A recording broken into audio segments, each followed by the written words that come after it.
Bismillahirrahmanirrahim. Assalamualaikum warahmatullahi wabarakatuh. Saya Indah Rahayanian. Saya dari kelas Ekonomi Syariah I dengan NIM 401190265. Di sini saya akan meresum materi pertemuan 1 sampai ke 4. Yang pertama adalah peningkatan biaya oportunitas. Peningkatan biaya oportunitas dapat diartikan bahwa negara harus melepas dengan jumlah yang semakin meningkat dari suatu komoditas untuk mendapatkan sumber daya yang hanya cukup untuk memproduksi satu unit tambahan komoditas lainnya. Yang kedua, biaya produksi untuk komoditas X di negara 1 dan komoditas Y di negara 2 menggambarkan bahwa setiap peningkatan daya oportunitas dalam kedua komoditas. Di negara 1, panah yang semakin ke bawah seperti yang digambar, nanti dari panahnya ke bawah semakin meningkat produksinya ke 20 kali, begitu pula dengan negara kedua. Selanjutnya, alasan meningkatnya biaya oportunitas.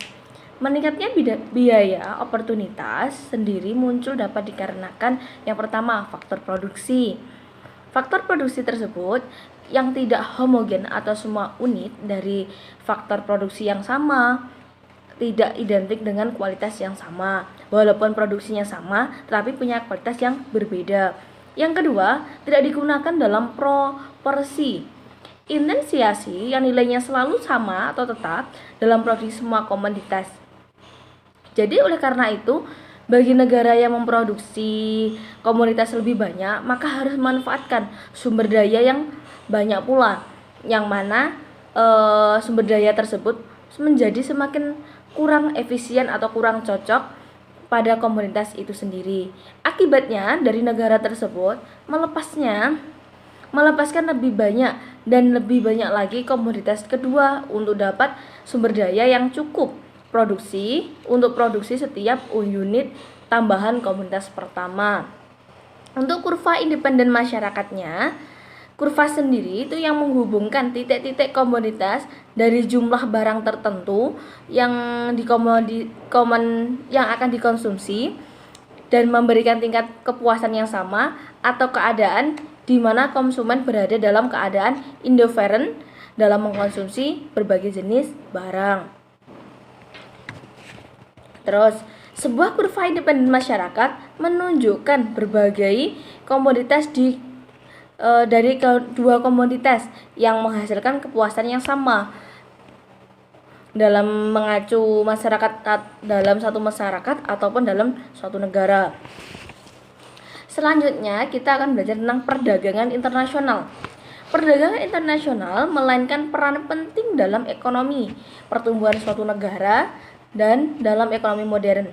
Istilah perdagangan internasional sendiri digunakan untuk menunjukkan pembelian dan penjualan barang dan jasa antar negara untuk memuaskan kebutuhan penduduknya.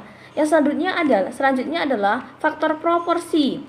Faktor proporsi dalam teori modern perekonomian internasional itu sering atau saling menekankan keterkaitannya antara perbedaan proporsi faktor produksi antar negara dan faktor penggunaan dalam memproduksi berbagai barang.